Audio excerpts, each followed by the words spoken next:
Bienvenidos a esta clase. Mi nombre es Margarita Torres, soy médico pediatra de la unidad de cuidados intensivos pediátricos de nuestro hospital. Hoy me corresponde con ustedes compartir el tema de weaning y el protocolo de salida de la terapia ECMO venovenosa. Los principales objetivos de esta clase van a ser revisar este proceso, cómo se prepara y el momento y la forma de retirar el soporte ECMO neonatal y pediátrico. Conocer además qué condiciones necesitamos, las etapas que esto tiene y el protocolo propuesto para poder salir de la terapia venovenosa. En una segunda parte se va a revisar con las colegas de la unidad de cuidado intensivo adulto la salida del protocolo veno-arterial y su eventual proceso de canulación. Como introducción, recordar que la terapia ECMO es un soporte que está apoyando al paciente en una de las etapas más difíciles de la patología en que está cursando. Por lo tanto, el momento en que se retira es un momento crucial para la terapia de este paciente. No existen unos criterios únicos o definidos, por lo tanto, la mayoría de los equipos se basa mucho en su experiencia, en sus criterios clínicos y también en toda la evidencia que ha sido recabada durante estos años. Este proceso de weaning o trial off o retirada del soporte ECMO es un momento importantísimo. ¿Por qué? Porque considera un análisis de todo lo que le ha pasado a nuestro paciente desde que comienza su patología hasta el momento en que se nos acaban las herramientas terapéuticas habituales y se decide conectar al paciente a este soporte. Por lo tanto, el momento de retirarlo es también así igual de importante. Y involucra sobre todo un proceso de análisis del equipo completo. Este proceso entrega mucha información para poder evaluar nuestra medida de soporte y en especial el poder definir o por lo menos plantear cuánto tiempo la vamos a mantener. Es necesario conocer la patología que originó la conexión del paciente y la evolución de esta para así poder definir cuándo podremos o no salir de la terapia ECMO. Para los pacientes pediátricos se siguen considerando las recomendaciones de la ELSO, pero ajustadas a cada paciente, a cada escenario diferente que nos toca enfrentar. Por lo mismo no existe un criterio único. La primera pregunta, es pensar cuándo nuestro paciente estará listo para pensar en el weaning. Hay dos puntos que son súper importantes y el primero va a ser siempre la estabilidad o al menos la recuperación o al menos la estabilidad de la patología que lo llevó a la conexión de ECMO. Si esta no se ha resuelto o todavía no existen o no se vislumbra que va hacia la mejoría, es bastante difícil pensar en retirar el ECMO porque probablemente el ECMO es la herramienta que le está dando tiempo tanto al paciente para recuperarse como a los equipos para pensar en las medidas terapéuticas. Y también está el otro paciente que está en esta terapia que llamamos puente, en que en el fondo le está dando tiempo para algo específico. Por ejemplo, si estaba esperando para un trasplante y llega ese momento. Lo otro que debe ser importante en este proceso es que todo el equipo tratante esté de acuerdo. Una vez que estas condiciones están, se va a llevar la terapia a un flujo mínimo que vamos a revisar y se va a observar la tolerancia del paciente. Eso nos ayuda a definir si el paciente va hacia el weaning o si todavía no podemos llegar a ese momento. Si pasa esta prueba, se puede considerar la posibilidad de descontinuar la terapia.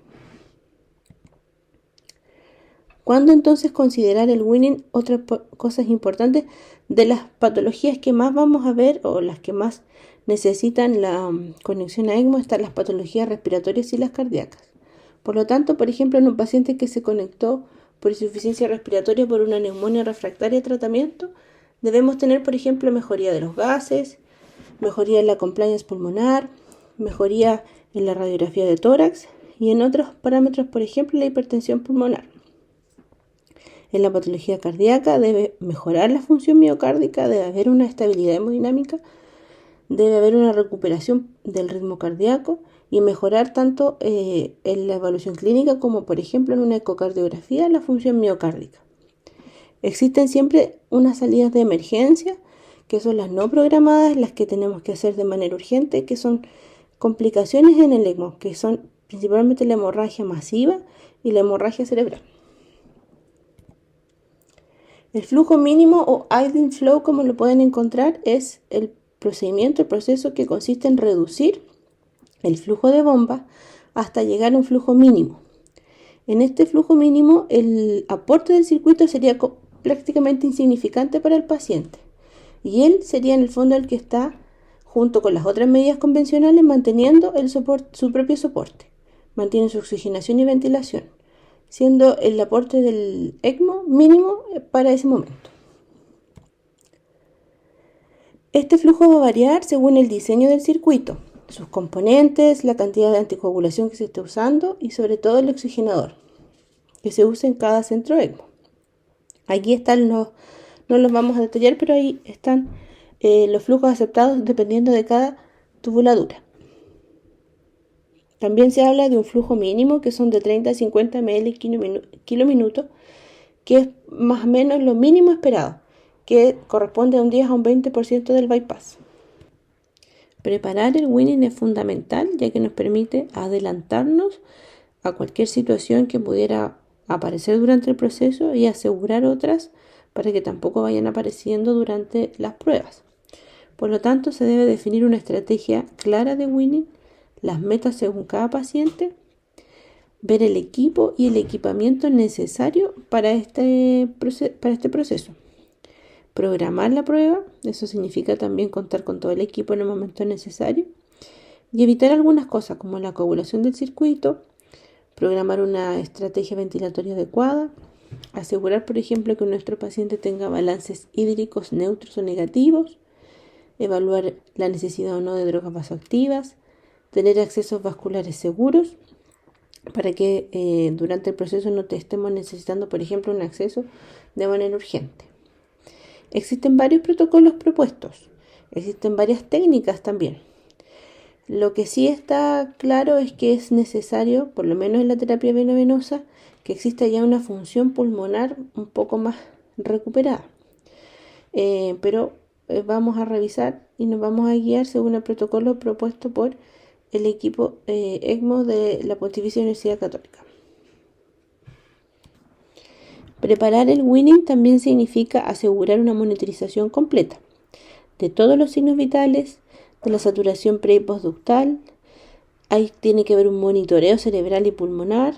Tenemos que tener una buena sedación, observar en cada momento la perfusión, la diuresis, si hay algún sangrado, alguna otra emergencia, y saber que tenemos que controlar de manera frecuente gases, electrolitos, hematocrito y glucosa.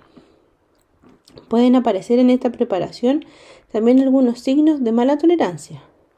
Y es, por ejemplo, a través de esta monitorización y control que nos vamos a fijar si ha disminuido la saturación arterial de oxígeno, que hay unos valores por lo menos aceptados de PO2 por lo menos mayor de 60 y de PCO2 menor de 60, cambios en la hemodinamia o ausencias, por ejemplo, de cambios en la hipertensión pulmonar. Entonces, si con una buena monitorización vamos a estar atentos a estos signos que nos van a ir avisando que no hay una tolerancia a esta prueba de salida. Revisemos la prueba de salida del protocolo venovenoso. La terapia venovenosa no proporciona directamente un soporte hemodinámico al paciente, como sí lo hace, por ejemplo, en un paciente con una patología cardíaca, la terapia venoarterial. Por lo tanto, nos da la chance de poder iniciar este proceso de winning o salida, interrumpiendo solo el flujo de gas de barrido a través de nuestro oxigenador, pero sin suspender el flujo sanguíneo y sin suspender la anticoagulación. Por lo tanto, si el paciente lo tolera, al poder hacer solamente estas disminuciones, es bastante seguro poder seguir por lo menos un periodo más prolongado de prueba entre 6 a 24 horas.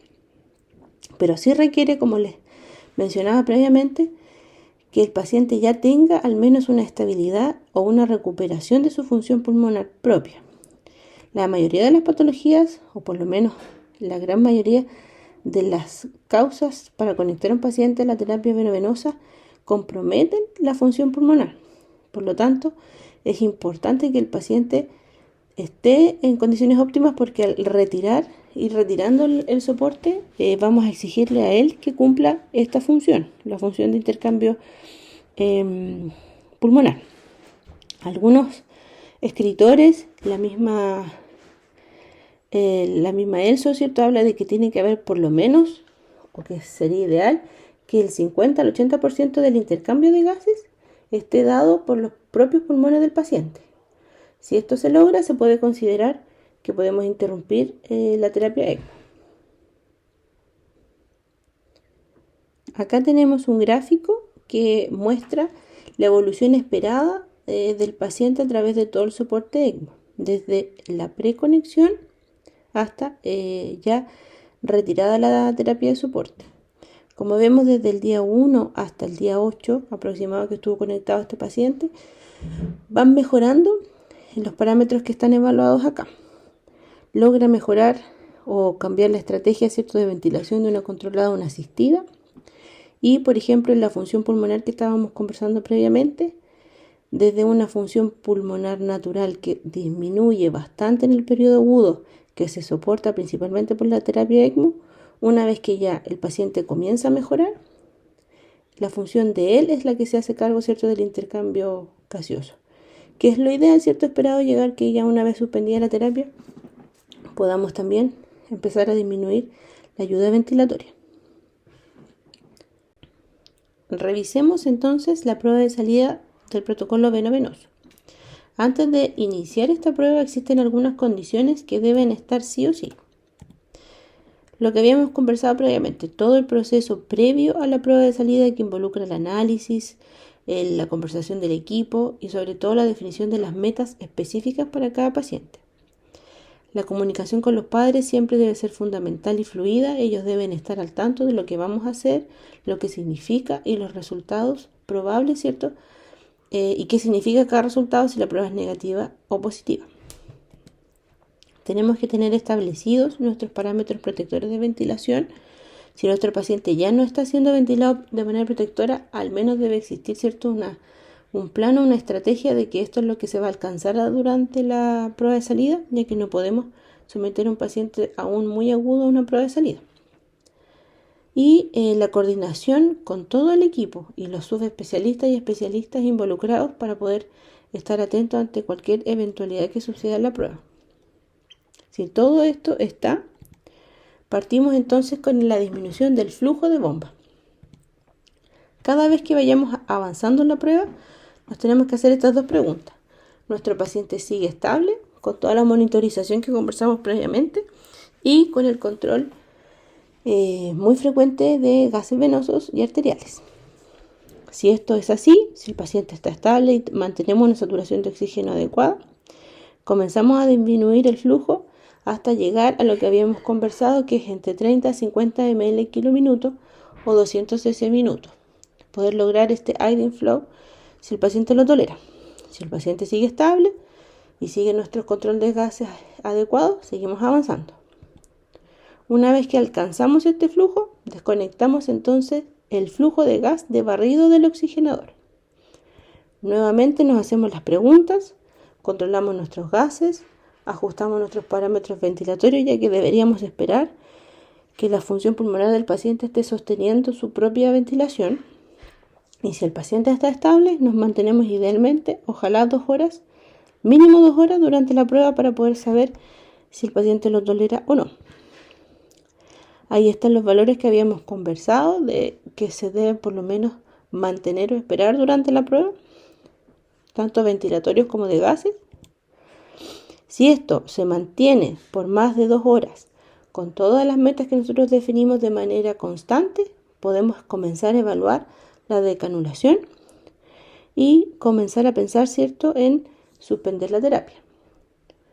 Cuando ya hemos alcanzado el flujo de ECMO más o menos a 0,1 litro por minuto, se debe empezar a bajar la FiO2 de los gases del oxigenador, ya que esperaríamos también que para ese punto el paciente ya no requiere una FiO2 tan alta porque su función pulmonar ya está mucho más estable.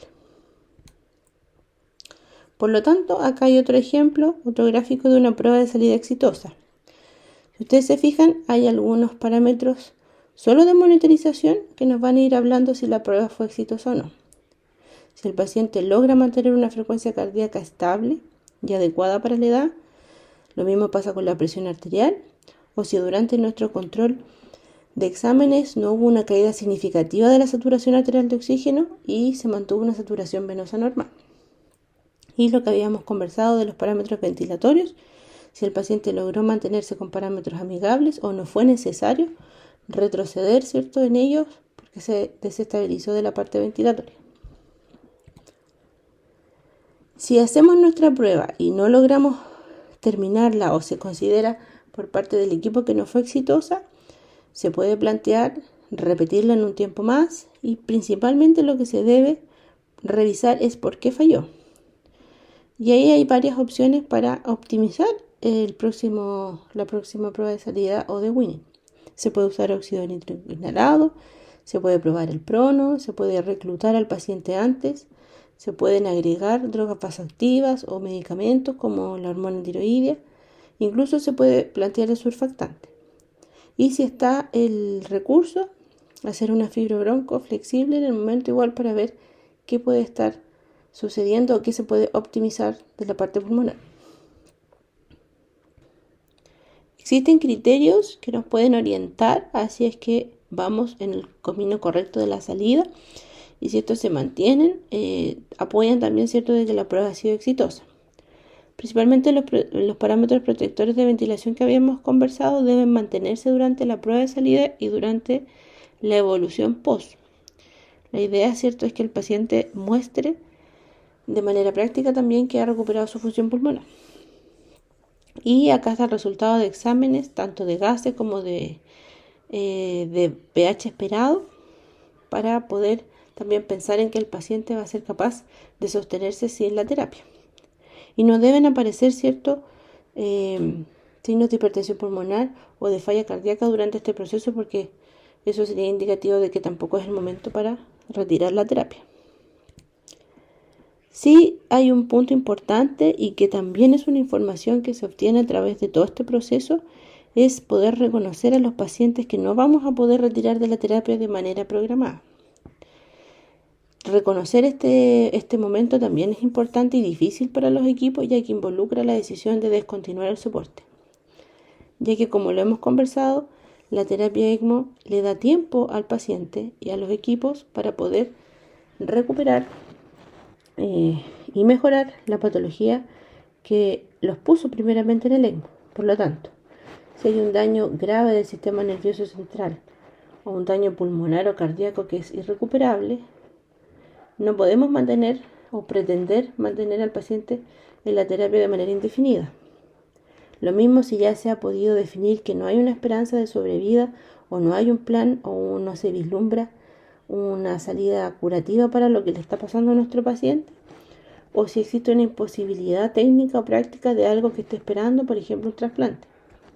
Es un momento difícil también para los equipos, pero debe ser reconocido a tiempo y estas pruebas también nos dan harta información para poder reconocer este momento. Ya finalizando y como conclusiones de esta clase, debemos recordar que la prueba de salida y todo el proceso de Winning involucra una planificación importante de todo el equipo y que entrega información que ayuda a mejorar la misma conducta de los equipos y los resultados. Como revisamos, no existe un protocolo único, por lo que cada centro debe definir el suyo y ir reevaluándolo según la evidencia y la experiencia propia de cada centro. Sí se sabe que un paciente que permite un Winning precoz también nos habla de mejores resultados. Y si vamos embarcados en esta prueba de salida, también existen estrategias que nos ayudan a optimizarla si es que no está resultando de la manera que nosotros esperábamos. Y la otra conclusión importante es que este proceso también nos va a hablar de aquellos pacientes en que no vamos a lograr este retiro programado y que los esfuerzos, a pesar de toda la terapia de sostén de ECMO, no son o no van a ser los esperados. Eso es, muchas gracias. Esta es la clase de Winning y protocolo de salida de la terapia ECMO veno-venosa.